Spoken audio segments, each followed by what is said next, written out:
السلام علیکم ورحمۃ اللہ وبرکاتہ۔ بسم اللہ الحمد للہ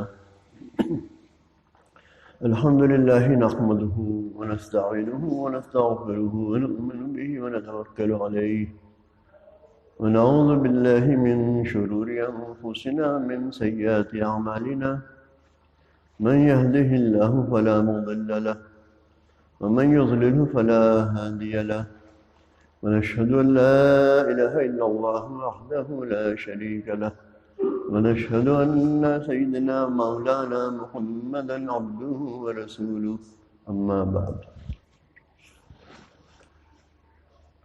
میرے محترم بزرگوں اور دوستوں، اللہ جل جلالہ امن والہ بڑا کریم، بڑا شفیق، بڑا مہربان،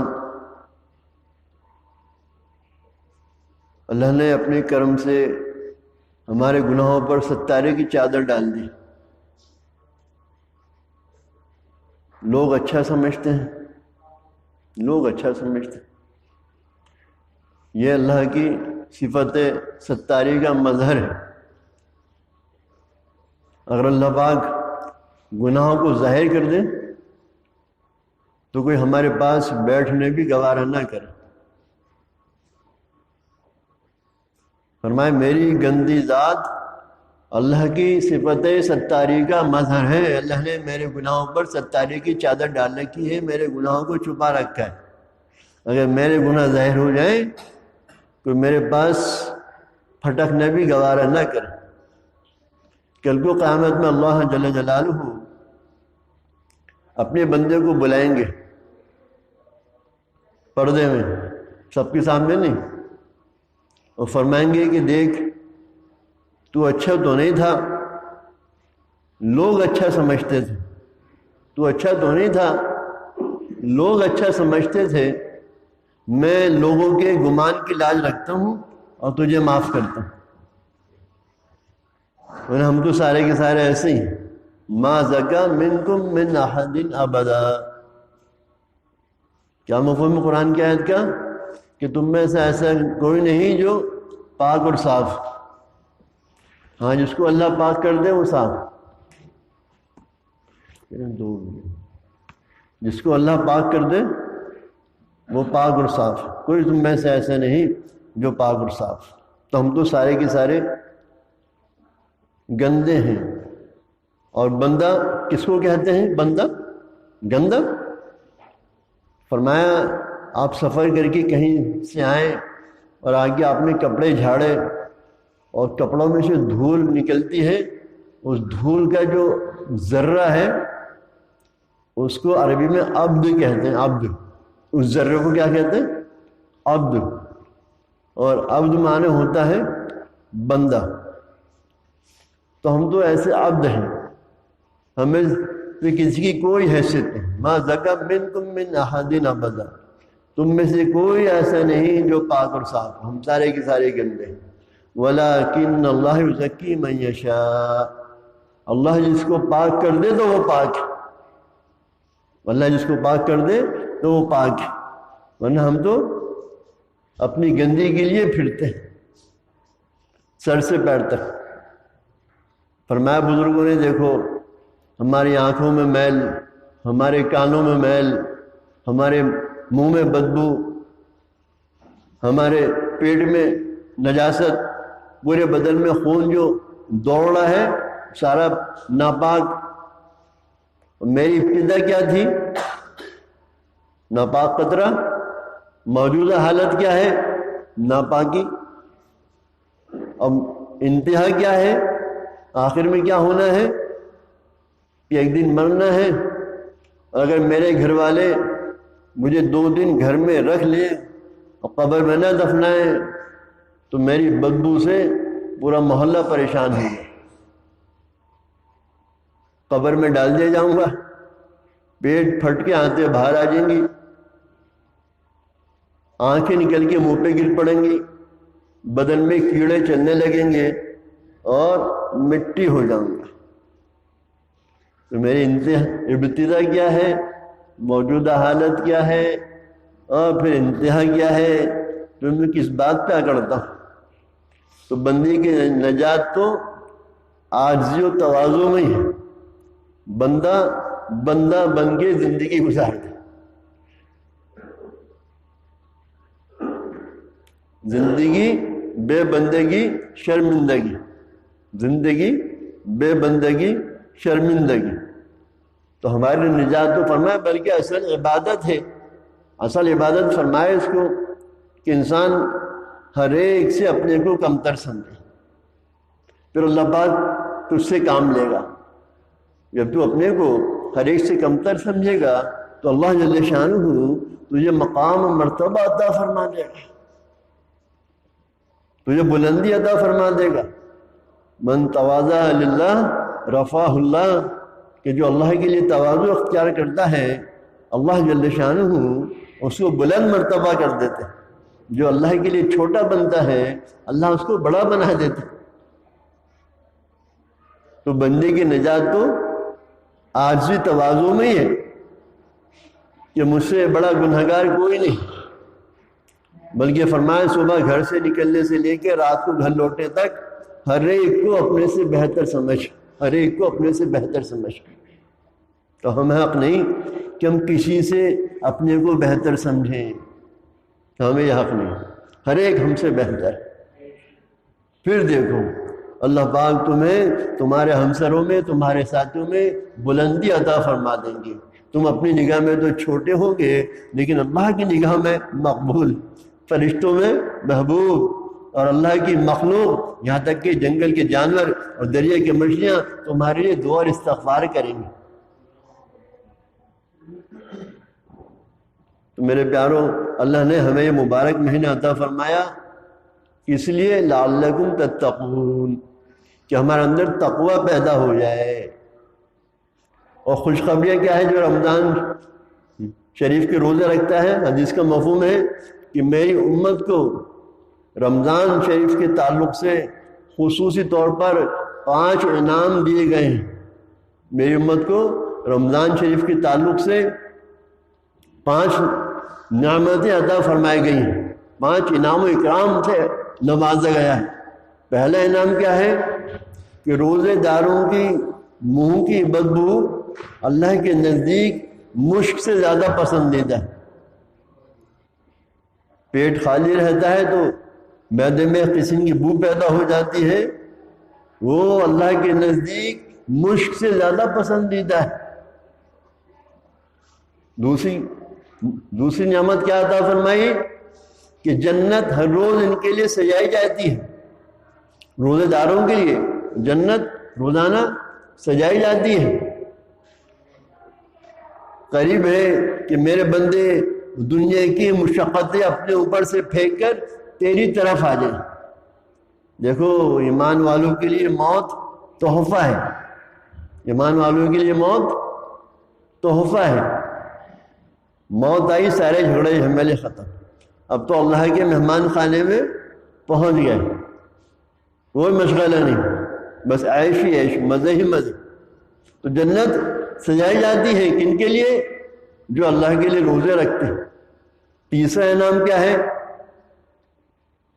کہ جنگل کے جانور، دریا کی مچھلیاں اس کے لیے دعا اور استغفار کرتے ہیں. روزہ دار کے لیے دعا اور استغفار کرتے ہیں. اللہ اس کی محبت لوگوں کے دلوں میں ڈال دیتا ہے. جنگل کے جانور، دریا کی مچھلیاں آپ کے لیے دعا اور استغفار کر رہے ہیں. اللہ نے آپ کی محبت لوگوں کے دلوں میں ڈال دی. اور چوتھا انعام کیا ہے کہ رمضان کی آخری رات میں سارے روزے داروں کی مغفرت کر دی جاتی ہے. حضور کیا یہ شب قدر ہے؟ نہیں، یہ تو ختم رمضان کا تحفہ ہے. ختم رمضان کا تحفہ ہے کہ رمضان کی آخری رات میں سارے روزے داروں کی مغفرت کر دی جاتی ہے. تو پہلا انعام کیا ہے؟ منہ کی بدبو مجھ سے زیادہ پسندیدہ. دوسرا انعام کیا ہے کہ سرکش شیاطین قید کر دیے جاتے ہیں اس مبارک مہینے میں. اب دیکھو کتنا آسان ہے نیکیوں کا کرنا. بلکہ رمضان کا مہینہ پریکٹس کے لیے آیا ہے. تو 5 انعام یاد رہیں گے نا. پہلا انعام کیا ہے میں بھی اپنے لیے کہہ رہا ہوں کہ منہ کی بدبو مجھ سے زیادہ پسندیدہ۔ دوسرا انعام کیا ہے کہ شیاطین قید کر دی جاتے ہیں۔ تیسرا انعام کیا ہے کہ جنت روزانہ سجائی جاتی ہے۔ اور چوتھا انعام کیا ہے کہ دریا کی مچھلیاں تک اس کے لیے دعا استغفار کرتی ہیں۔ اور پانچواں انعام کیا ہے کہ رمضان کی آخری رات میں سارے روزداروں کی مغفرت کر دی جاتی ہے۔ تو میرے پیاروں، اس وقت شیاطین محبوس ہیں، قید ہیں، اور نیکیوں کرنا آسان ہے۔ اس وقت میں نیکیوں کرنا آسان ہے۔ اور دیکھو، جس کا پہلا روزہ اچھا گزرتا ہے فرمایا اس کا پورا مہینہ اچھا گزرتا ہے۔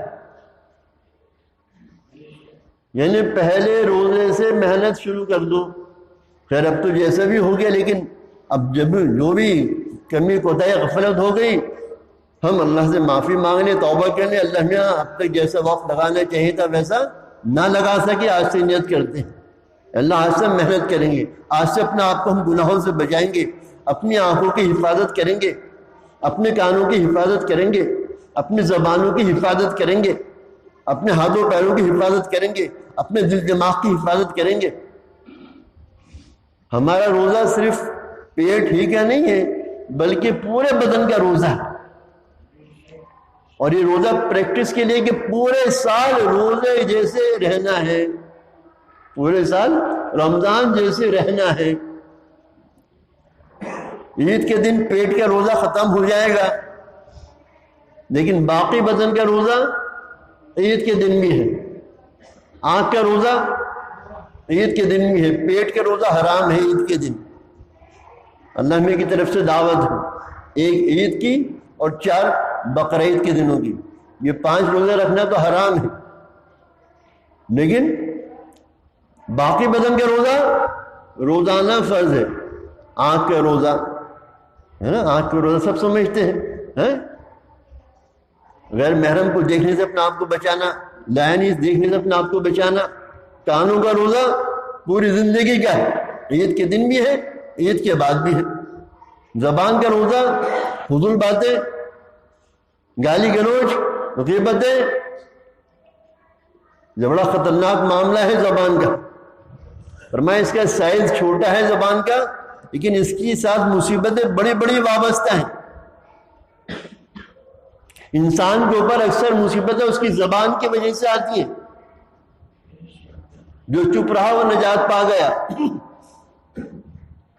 فرمایا کبھی کبھی انسان کوئی کلمہ زبان سے نکالتا ہے کہ لوگ ذرا ہنس پڑیں گے، تفریح ہو جائے گی، اس کی وجہ سے جہنم میں اتنی دور پھینک دیا جاتا ہے جتنا مشرق سے مغرب دور ہے۔ اور کبھی کبھی کوئی کلمہ زبان سے انسان نکالتا ہے اور زیادہ اہم بھی نہیں سمجھتا ہے، لیکن اس کی وجہ سے جنت کے اونچے درجوں میں پہنچا دیا جاتا ہے۔ تو زبان کا معاملہ بڑا خطرناک ہے۔ اکثر مصیبت انسان کے اوپر زبان کی وجہ سے ہی آتی ہے۔ حضرت خالد بن ولید رضی اللہ عنہ فرماتے ہیں کہ ایک مارکے میں میری زبان سے جملہ نکل گیا، ارے یہ بھی ایسی ہیں جیسے سے ہم نمٹ چکے ہیں۔ بڑا سپہ سالار تھا۔ فرمایا کہ یہ جو دوسرے لوگ جن سے مقابلہ ہے یہ بھی ایسی ہیں جیسے سے ہم نمٹ چکے ہیں۔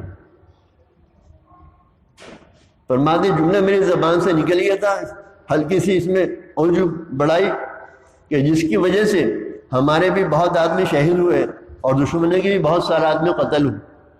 ذرا سا جملہ زبان سے نکل گیا تھا۔ تو انسان اپنی زبان کی حفاظت کرنے والا بن جائے، رمضان میں بھی اور رمضان کے بعد بھی۔ تو ہمارے ہاتھوں پیروں کا بھی روزہ ہے اور دل دماغ کا بھی روزہ ہے۔ دل اور دماغ کا بھی روزہ ہے۔ کسی کے خلاف دل میں حسد، کینہ، بغض نہیں رکھنا، یہ دل کا روزہ ہے۔ روزانہ اپنے دل کو صاف کر کے سونا ہے۔ اللہ کے نبی صلی اللہ علیہ وسلم فرما رہے ہیں، دیکھو ایک صاحب آئیں گے ابھی مسجد میں، وہ جنتی ہیں۔ دیکھا کہ ایک صاحب چلے آ رہے ہیں، ان کی داڑھی سے بزرگ پانی ٹپک رہا ہے، بائیں ہاتھ میں جوتے ہیں۔ دوسرے دن پھر آپ نے فرمایا کہ دیکھو ایک آدمی آئیں گے وہ جنتی، پھر وہی صاحب چلے آ رہے ہیں۔ تیسرے دن پھر آقا صلی اللہ علیہ وسلم نے بات فرمائی، وہی صاحب چلے آ رہے ہیں۔ تو عبداللہ ابن عمر رضی اللہ عنہ ان کے گھر پہنچتے ہیں اور کہتے ہیں کہ میں آپ کا مہمان بننا چاہتا ہوں۔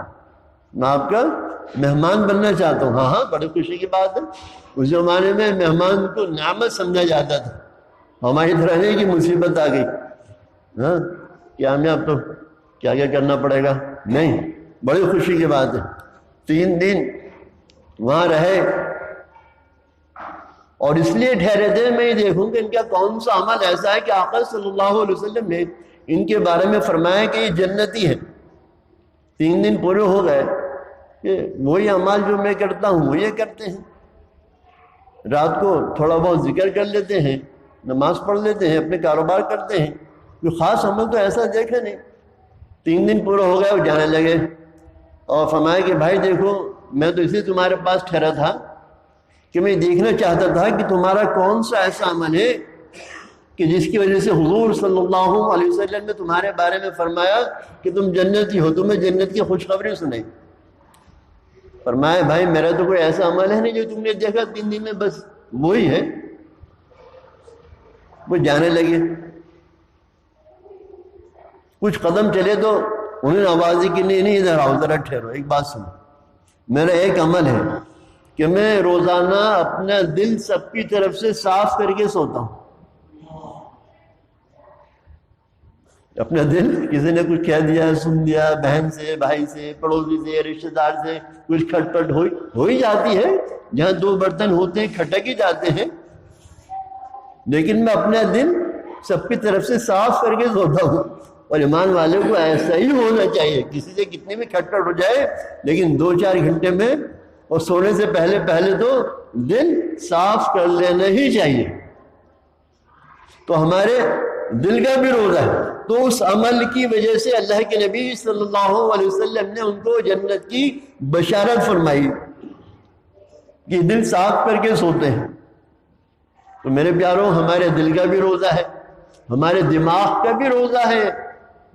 وہ کیا کہتے ہیں کہ بھائی ایک نگاہ کو دیکھنا تو جائز ہے، اور ہم نے ایک ہی نگاہ میں فوٹو کھینچ کے رکھ لیا اور رات کو تنہائی میں بیٹھ کے اس کو سوچ رہے ہیں کہ اس کی آنکھیں کیسی تھیں، اس کی ناک کیسی تھی۔ اب تنہائی میں بیٹھ کے سوچ رہے ہیں دماغ سے روزہ ٹوٹ گیا، نہیں کہ دماغ کا روزہ برقرار رہا، ٹوٹ گیا دماغ کا روزہ۔ تو عید کے دن پیٹ کا روزہ ختم ہو جائے گا، لیکن باقی بدن کے روزہ عید کے دن بھی ہے اور عید کے بعد بھی ہے، پوری زندگی۔ رمضان کا مہینہ پریکٹس کے لیے آئے کہ ہم پوری زندگی رمضان جیسے گزاریں گے انشاءاللہ۔ تو انہوں نے فرمایا ایک بزرگ نے کہ جس کا پہلا روزہ اچھا گزرتا ہے پورا مہینہ اچھا گزرتا ہے، اور جس کا پورا مہینہ اچھا گزرے گا گناہوں سے بچنے میں، طاعت میں، نیکیاں کرنے میں، اللہ کی عبادت میں اور سنتوں کی پابندی میں، جس کا پورا مہینہ اچھا گزرے گا اس کا پورا سال اچھا گزرے گا، اور جس کا پورا سال اچھا گزرے گا اس کی پوری زندگی اچھی گزرے گی، ہے نا۔ پہلا روزہ اچھا گزرا، پورا مہینہ اچھا گزرا، پورا مہینہ اچھا گزرا، پورا سال اچھا گزرا، پورا سال اچھا گزرا، تو پوری زندگی لوگوں میں ہر سال اچھا گزر رہا ہے۔ اب عید اب آپ کو ملے گی 15 دن کے بعد، لیکن یہ عید اگلے دن باسی ہو جائے گی، ہے نا۔ 15 دن کے بعد جو عید ملنے والی ہے عید باسی ہو جائے گی، لیکن موت کے دن جو آپ کو عید ملنے والی ہے، جو روزہ آپ موت کے دن افطار کریں گے، وہ عید کبھی باسی نہیں ہوگی۔ موت کے دن جو عید ملنے والی ہے، موت ایمان والے کے لیے تحفہ ہے، موت آئی سارے جھمیلے ختم، وہ عید جو ملے گی وہ کبھی باسی نہیں ہوگی۔ ہر سیکنڈ، ہر لمحے، ہر لہجہ وہاں کی نعمتیں، وہاں کی خوشیاں، وہاں کے مزے، وہاں کے عیش و آرام، وہاں کی حوریں، وہاں کی نہریں، وہاں کے باغ، وہاں کے لباس، وہاں کے زیورات، وہاں کے کھانے پینے، وہاں کے مزے، وہاں کی تفریح، ہر سیکنڈ بڑھتی ہی رہے گی، ایک جیسی نہیں ہوگی، نعمتیں ایک جیسی نہیں ہوں گی۔ ہر سیکنڈ تمہاری جوانی، تمہاری خوبصورتی، تمہارے عیش و آرام، تمہاری نعمتیں ہر سیکنڈ بڑھتی ہی رہیں گی۔ وہ جنت آپ کو ملنے والی ہے، وہ نعمتیں آپ کو ملنے والی ہیں، وہ عید آپ کو ملنے والی ہے جس نے پوری زندگی رمضان جیسے تقوی کے ساتھ گزار دی۔ تو رمضان کا مہینہ اسی لیے آیا ہے کہ میں پابند ہو جاؤں، پوری زندگی پابند ہو جاؤں۔ اللہ کے نبی صلی اللہ علیہ وسلم منبر پر تشریف لے جا رہے ہیں، یہ سیڑھیوں پر ممبر پر پہلے درجے پر آپ پہلی سیڑھی پر قدم مبارک رکھتے ہیں، فرماتے ہیں آمین. دوسری سیڑھی پر قدم رکھتے ہیں، فرماتے ہیں آمین. تیسرے درجے پر قدم مبارک رکھتے ہیں، فرماتے ہیں آمین. پھر آپ نے خطبہ ارشاد فرمایا، نیچے تشریف لے آئے ممبر سے. صحابہ نے عرض کیا حضور ہم نے آج ممبر پر چڑھتے ہوئے آپ سے ایسی بات سنی جو پہلے کبھی نہیں سنی تھی. آپ نے 3 بار آمین آمین آمین فرمایا، کیا بات؟ فرمایا کہ اس وقت جبریل علیہ السلام حاضر ہوئے تھے اور انہوں نے کہا کہ اللہ کے نبی صلی اللہ علیہ وسلم اس وقت میں 3 بد دعائیں کروں گا اور آپ ان تینوں پر آمین کہنا. جب میں نے پہلی سیڑھی پر قدم رکھا تو انہوں نے فرمایا ہلاک ہو جائے وہ شخص اللہ کے نبی جس کے ساتھ جو رمضان کا مہینہ پائے اور اپنی مغفرت نہ کرا سکے. میں نے کہا آمین. جبرائیل فرشتوں کا سردار، کتنی بڑی اس کی طاقت ہے، کیسا اللہ کا مقرر فرشتہ ہے اور اپنے آپ نہیں آتا. لا یعصون اللہ ما امرہم ویفعلون ما یؤمرون. یہ اپنے آپ کوئی کام نہیں کرتے، فرشتے تابع ہیں، پابند ہیں. اپنے آپ میں آئے جبرائیل، اللہ کے حکم سے آئے اور کیا بد دعا فرما رہے ہیں؟ ہلاک ہو جائے وہ شخص جو رمضان کا مبارک مہینہ پائے اور اپنی مغفرت نہ کرا سکے. اور آپ صلی اللہ علیہ وسلم جو سارے مخلوق کے سردار ہیں، اللہ کے بعد کسی کا مقام مرتبہ تو آپ صلی اللہ علیہ وسلم کا مقام اور مرتبہ. حضور فرما رہے ہیں آمین. جبریل جیسے فرشتے کی بد دعا اور حضور کی آمین، کتنا سخت معاملہ ہے. تو میرے بھائیوں رمضان کا مہینہ تو آیا اسی لیے ہے کہ اللہ ہم سب کو معاف کرنا چاہتا ہے، اللہ ہم سب کی مغفرت کرنا چاہتا ہے، اللہ ہم سب کو جہنم سے بچانا چاہتا ہے. اللہ ہم کو جہنم میں بھیجنے والا نہیں ہے. بس اللہ سے ہم توبہ کر لیں کہ اللہ اب تک جیسی بھی گزر گئی آج سے ہم معافی مانگتے ہیں اور آج سے ہم پوری زندگی رمضان جیسے گزارنے والے بنیں گے. پوری باڈی کی اپنی حفاظت کریں گے. پیٹ کا روزہ نہیں رکھنا، عید کے بعد مرضی ہے رکھو نہ رکھو، لیکن سارے بدن کا روزہ عید کے بعد بھی زندگی رمضان جیسے گزاریں گے تو انشاءاللہ مغفرت کا پروانہ ہمیں مل جائے گا کہ رمضان ہماری مغفرت کرا کے جائے گا اور اگلا رمضان اس رمضان سے بہتر ہوگا. ہر رمضان میں ترقی ہوتی چلی جائے گی. تب تک جو بھی وقت گزر گیا اللہ میں جیسا وقت لگانا تھا ویسا نہیں لگا سکے، اللہ میں ہمیں معاف کر دو. اور اللہ ضرور معاف کر دیتے ہیں. اللہ بڑے کریم ہے، اللہ بڑے شفیق ہے، اللہ بڑے مہربان ہے. کسی نے زمین سے آسمان تک بھی گناہوں سے بھر دیا ہو اور ایک بار کہہ دے اللہ میں غلطی ہو گئی معاف کر دے، اب نہیں کروں گا، اللہ سارے قصوروں کو معاف فرما دیتا. بلکہ فرمائے کوئی دن میں 70 مرتبہ گناہ کر لے اور 70 مرتبہ اللہ سے معافی مانگ لے، اللہ پاک 70 مرتبہ اس کو معاف فرما دیتا. بلکہ فرمایا تم معافی مانگتے مانگتے تھک جائے گا، میں معاف کرتے کرتے نہیں تھکوں گا. میرے بندے میں معاف کرتے کرتے نہیں تھکوں گا. اللہ ایسا کریم، ایسا مہربان، ایسا شفیق. جیسے بھی ہمارا وقت گزر گیا، زندگی کیسے بھی گزر گئی، کوئی مرنے سے پہلے توبہ کر لے وہ اللہ کا ولی بن جاتا ہے. موت کے فرشتے نظر آنے سے پہلے پہلے توبہ کر لے اللہ کا محبوب بن جاتا ہے، کتنے بھی گناہ کیے ہو. بلکہ کبھی کبھی انسان نیک کام کر کے اتنی اسپیڈ سے اللہ کے قریب نہیں پہنچ پاتا تو کبھی کوئی گناہ اس سے ہو جاتا ہے، پھر جو اللہ کے سامنے روتا ہے، چلاتا ہے، معافی مانگتا ہے، اپنے کو زیر الخوار سمجھتا ہے، اپنے کو ناکارہ نااہل سمجھتا ہے. اس میں جو ترقی ہوتی ہے کبھی کبھی نیکیاں کرنے والوں سے بھی آگے بڑھ جاتا ہے. یہ گناہ کرنے والا کبھی نیکیوں کے کرنے والوں سے بھی آگے بڑھ جاتا ہے. اب اس کا مطلب یہ نہیں کہ ہم گناہ کریں گے، گناہ ہو جاتا ہے، گناہ ہو جائے بس توبہ کر لیں. تو میرے بھائیوں جو اللہ سے معافی مانگ لے وقت کیسے بھی گزر گیا ہو. دیکھو ہم انسان ہیں، کلکم خطاؤن، ہم سارے کے سارے گناہ گار. بہترین گناہ گار کون ہے؟ جو اللہ سے معافی مانگ لے، توبہ کر لے، اپنے آپ کو بدلنے کا ارادہ کر لے، وہ اللہ کا محبوب بن جاتا ہے، اللہ کا ولی بن جاتا ہے. تو رمضان کا مہینہ بس اسی لیے آیا کہ اللہ ہماری مغفرت کرنا چاہتا ہے، پر اب تک جیسے بھی گزرے گا اللہ بھی اب نہیں کروں گا، اب تو میں اپنے آپ کو پابند بناؤں گا، تیرے حکموں پہ چلوں گا، تیرے نبی صلی اللہ علیہ وسلم کے طریقوں پہ چلوں گا، زندگی پابندی میں گزاروں گا۔ دو میاں موت کا دن، عید کا دن، اور خوشخبری کا پروانہ، سرٹیفکیٹ، جنت کا ٹکٹ اس کو مل جائے گا۔ دوسری بددعا جبرائیل علیہ السلام نے فرمائی کہ ہلاک ہو جائے وہ شخص اللہ کے نبی جس کے سامنے آپ کا ذکر مبارک ہو اور آپ پر درود نہ پڑھے۔ حضور نے فرمایا آمین، فرمایا حضور کا نام سن کر درود نہ پڑھے یہ بخیل تر ہے، کنجوس ترین، جنت کا راستہ بھولنے والا، حتیٰ کہ جہنم میں داخل ہونے والا فرما دیا۔ درود شریف کے پڑھنے سے ہماری دنیا کی ضرورتیں پوری ہوتی ہیں، تنگی معیشت دور ہو جاتی ہے، دعاؤں میں قبولیت آ جاتی ہے۔ ہم جو عبادتیں کر رہے ہیں معلوم نہیں قبول ہو رہی ہے یا قبول نہیں ہو رہی، لیکن درود شریف ایسی عبادت ہے کہ قبول ہوتا ہی ہے، درود شریف قبول ہوتا ہی ہے۔ اس لیے فرمایا بزرگوں نے اپنی دعا کے پہلے اور دعا کے آخر میں درود شریف لگا لیا کرو، جو کریم اول اور آخر کو قبول کرے گا بیچ کو بھی قبول کر ہی لے گا۔ دعا سے پہلے دعا کے آخر میں درود شریف لگا لیا کرو۔ فرمایا جو اللہ کے نبی صلی اللہ علیہ وسلم پر کثرت سے درود پڑھتا ہوگا، کل کو قیامت میں اللہ کے نبی صلی اللہ علیہ وسلم کی شفاعت اس کو نصیب ہو جائے گی۔ حضور کی شفاعت سے ہی بیڑا پار ہو سکتا ہے۔ جو کثرت سے درود پڑھتا ہوگا، کثرت سے پڑھنا کیا ہے کہ کم از کم 300 مرتبہ ہم حضور پر درود پڑھ لیا کریں، 300 مرتبہ۔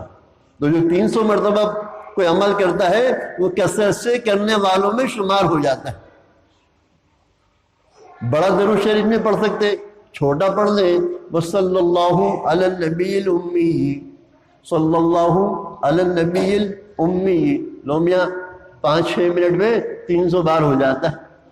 ہم بڑے مشغول ہیں، وقت نہیں ہے، 5 منٹ تو نکال ہی جا سکتے ہیں۔ صلی اللہ علی النبی الامی، تو اللہ کے محبوب، اللہ کے نبی کے دربار میں محبوب، اللہ کی شفاعت کے، اللہ کے نبی صلی اللہ علیہ وسلم کی شفاعت کے مستحق ہو جائیں گے، دعاؤں میں قبولیت آ جائے گی۔ لکھا کتابوں میں قصہ، ایک بزرگ درود شریف کثرت سے پڑھتے تھے، اللہ کے نبی صلی اللہ علیہ وسلم کی خواب میں زیارت ہوئی، آپ صلی اللہ علیہ وسلم نے فرمایا وہ منہ میرے قریب لا جس منہ سے تو درود پڑھتا ہے میں اس منہ کو چوموں، تیرے ہونٹوں کو چوموں۔ تو شرما کے انہوں نے چہرہ پھیرا، منہ آگے کر دیا، تو آپ صلی اللہ علیہ وسلم نے ان کے رخسار پر بوسہ کیا، آنکھ کھلی تو پورا گھر خوشبو سے مہک رہا تھا۔ لکھا ہے کتابوں میں قصہ۔ ایک صاحب پہنچے اللہ کے دربار میں، نام عمل تولے گئے، نیکیوں کا پلڑا ہلکا رہ گیا، گناہوں کا پلڑا بھاری ہو گیا، بڑے پریشان کہ اب تو گیا جہنم میں۔ اتنے میں دیکھا کہ کوئی صاحب آ رہے ہیں، بہت نورانی چہرہ، بہت حسین و جمیل، اور آگے انہوں نے ایک پرچی اس کی نیکیوں کے پلڑے میں رکھ دی کہ جس کی وجہ سے نیکیوں کا پلڑا ایک دم وزنی ہو گیا، گناہوں کا پلڑا اوپر کو اٹھ گیا، ہلکا ہو گیا۔ انہوں نے جلدی سے آپ کو پکڑا، پوچھا کہ آپ کیسے مبارک ہیں کہ آپ کی وجہ سے اللہ نے میری نیکیوں کا پلڑا بھاری کر دیا، آپ کون ہیں؟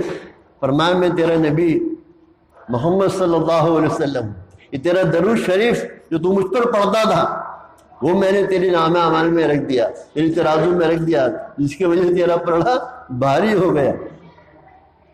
ایک باپ بیٹے سفر میں جا رہے ہیں، آنکھ لگی سو رہے تھے، بیٹے نے دیکھا خواب میں کہ باپ کا انتقال ہو گیا اور چہرہ کالا ہو گیا، گھبرا کے آنکھ کھلی، دیکھا باپ کا انتقال ہو چکا تھا، چہرہ کالا ہو چکا تھا اور خنزیر چہرہ سور کی شکل میں بدل چکا تھا۔ بڑے رنجیدہ ہوئے، بڑے غمزدہ ہوئے، فکر کے مارے بے ہوش ہو گئے۔ خواب میں دیکھا کہ آپ صلی اللہ علیہ وسلم تشریف لاتے ہیں اور اس کے چہرے پر ہاتھ پھیرتے ہیں، اپنا دستہ مبارک اس کے چہرے پر پھیرتے ہیں، چہرہ نورانی ہو جاتا ہے۔ چہرہ پر رونق ہو جاتا ہے، وہ جانے لگتے ہیں تو جلدی سے پکڑتے ہیں کہ اللہ آپ کو جزائے خیر دے، آپ نے کتنا احسان کیا میرے باپ کے ساتھ۔ فرمایا یہ درود شریف کی کثرت ہے، اس کے گناہ تو بہت تھے لیکن درود شریف کی کثرت کی وجہ سے میں آنے پر مجبور ہوا اور اس کے چہرے پہ میں نے ہاتھ پھیرا، اس کا چہرہ روشن چمکدار ہو گیا۔ تو میرے بھائیوں، ہمارے لیے بھی کیا مشکل ہے، ہم کچھ وقت نکال لیں اللہ کے نبی صلی اللہ علیہ وسلم پر درود شریف پڑھنے کے لیے۔ تیسری بددعا جبرائیل علیہ السلام نے یہ فرمائی، منبر پر حضور تشریف لے جا رہے ہیں کہ ہلاک ہو جائے وہ شخص کہ جس کے سامنے اس کے ماں باپ یا ان میں سے کوئی ایک بڑھاپے کو پہنچے اور ان کی خدمت کر کے اپنی مغفرت نہ کرا سکے۔ حضور صلی اللہ علیہ وسلم نے فرمایا آمین۔ تو میرے پیاروں، جبریل جیسے مقرب فرشتے کی بددعا اور حضور صلی اللہ علیہ وسلم کے آمین، کتنا خطرناک معاملہ ہے۔ اب تک ہم سے جو بھی کوتاہی ہو گئی اس بارے میں، ہم سب آج اللہ کے سامنے توبہ کر لیں۔ اللہ، ہم نے ماں باپ کا دل دکھایا، ہمیں معاف کر۔ قیامت کی نشانیوں میں ہے کہ بیٹا باپ کو رلائے گا، دوستوں کو خوش کرے گا، اللہ ہم سے غلطی ہو گئی، اب ان کو ہم خوش کریں گے۔ ارے میرے بھائیوں، غلطی باپ کی ہے اور باپ ناراض ہے تب بھی آپ خطرے میں ہیں۔ سمجھ میں آ رہی ہے بات؟ غلطی باپ کی ہے، باپ ناراض ہے تب بھی آپ خطرے میں ہیں۔ ان کو راضی کرنا ضروری ہے، ان کو راضی رکھنا ضروری ہے۔ فرمایا یہ باپ تیری جنت کا دروازہ ہے، تیرا جی چاہے اس کی حفاظت کر، تیرا جی چاہے اس کو ضائع کر دے۔ جنت ماں کے قدموں کے نیچے ہے۔ اگر تو چاہتا ہے تیری روزی فراخ ہو جائے، ہر آدمی مرتبہ میں نوٹ آ جائے، فرمایا کوئی نیکی ایسی نہیں کہ جس کا ثواب انسٹنٹ نہ ملتا ہو، فوراً نہ ملتا ہو، سوائے ماں باپ کے ساتھ اچھا برتاؤ کرنے کے۔ آخرت میں تو تجھے جنت ملے گی، اللہ پاک تجھے دنیا میں اس کا بدلہ دکھلا دیں گے، اللہ تیری روزی فراخ کر دیں گے، دنیا میں بدلہ تجھے نظر آ جائے گا ماں باپ کے ساتھ نیکی کرنے کا، دنیا میں کنگال نہیں رہے گا۔ اور کوئی گناہ ایسا نہیں کہ جس کا عذاب انسٹنٹ نہ ملتا ہو، سوائے اس کے کہ تم ماں باپ کے حق میں کوتاہی کرے، ماں باپ کی نافرمانی کرے، اس کا عذاب فوراً تجھے دنیا میں دیکھنے کو ملے گا۔ آخرت میں تو جو ہوگا سو ہوگا، دنیا میں تو روزی کی لائن سے پریشان ہو جائے گا۔ فرمایا اگر تو چاہتا ہے تیری روزی فراخ ہو جائے، اگر تو چاہتا ہے تیری عمر دراز ہو جائے، ہر آدمی چاہتا ہے نا میری عمر دراز ہو جائے، تندرستی اچھی رہے، بیماریاں نہ لگے، لمبی عمر ہو جائے۔ فرمایا اگر تو چاہتا ہے تیری روزی فراخ ہو جائے، اگر تو چاہتا ہے تیری عمر دراز ہو جائے، اگر تو چاہتا ہے تیرے گناہ معاف ہو جائے، تو اپنے ماں باپ کا غلام بن جا، اپنے ماں باپ کا غلام بن جا۔ یہ تیری جنت ہے یا جہنم ہے؟ یہ تیری جنت ہے یا جہنم ہے؟ یہ تیری جنت ہے یا جہنم ہے؟ ان کی رضا میں اللہ کی رضا ہے، ان کی ناراضگی میں اللہ کی ناراضگی ہے۔ ارے سمجھ رہا ہو نا بات؟ بڑا خطرناک معاملہ ہے، بڑی کوتاہی چل رہی ہے۔ فرمایا جیسا سلوک تو اپنے ماں باپ کے ساتھ کرے گا، ویسا سلوک تیرے اولاد تیرے ساتھ کرے گی، جیسی کرنی ویسی بہنی۔ دو باتیں فرمائی حدیث پاک میں کہ تو اپنے ماں باپ کے ساتھ جیسا سلوک کرے گا، تیری اولاد تیرے ساتھ ویسا سلوک کرے گی۔ دوسری بات کیا فرمائی کہ تو لوگوں کی عورتوں کے ساتھ عفیف رہے گا، پاک رہے گا، تیری عورتیں بھی عفیف رہیں گی، تیری عورتیں بھی پاک رہیں گی۔ اور میں گندگی کروں، میں بدنگاہی کروں، میری عورتیں پاک رہ سکتی ہیں، میری بہن بیٹیاں پاک رہ سکتی ہیں، جیسی کرنی ویسی بہنی۔ تو ماں باپ کا حق بہت زیادہ ہے۔ اگر تو چاہتا ہے تیری عمر دراز ہو جائے، تیری روزی فراخ ہو جائے، تیرے گناہ معاف ہو جائے، تو ماں باپ کا غلام بن جا۔ یہ تیری جنت ہے یا جہنم ہے۔ ان کی دعا اولاد کے حق میں ایسے قبول ہوتی ہے جیسے نبی کی دعا امت کے حق میں قبول ہوتی. ہم جاتے ہیں بزرگوں کے پاس, حضرت جی دعا کر دو میرا فلاں مسئلہ اٹک رہا ہے.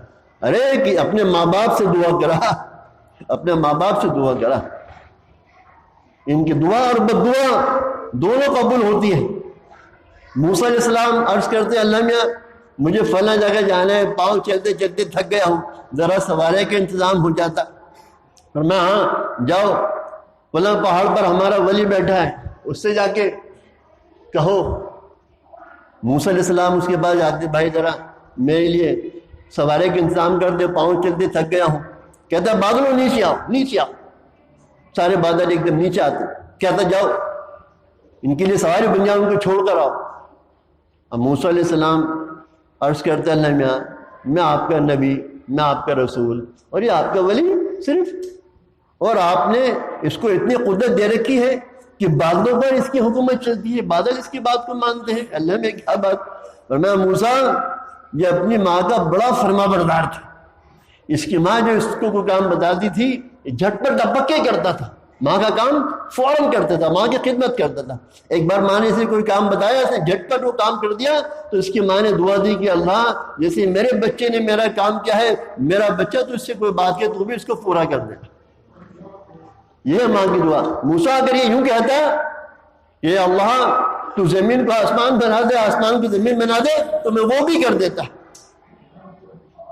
تو ماں کی دعا, ماں کی بد دعا میرے بھائی اولاد کے حق میں قبول ہو جاتی ہے. اللہ مجھے بھی آپ کو بھی قدر جانے کی توفیق عطا فرمائے, عمل کی توفیق عطا فرمائے. نیت کرو انشاءاللہ خود بھی دین کے اوپر چلیں گے اور دوسروں کو بھی دیندار بنانے کی کوشش کریں گے. خود بھی رمضان کو پابندی سے گزاریں گے اور دوسروں کو بھی فکر کریں گے. اللہ ہمیں تمہیں قبول فرمائے. سنتیں پڑھ لیں, جو حضرات نہیں پڑھ سکے سنتیں پڑھ لیں. سبحان اللہ.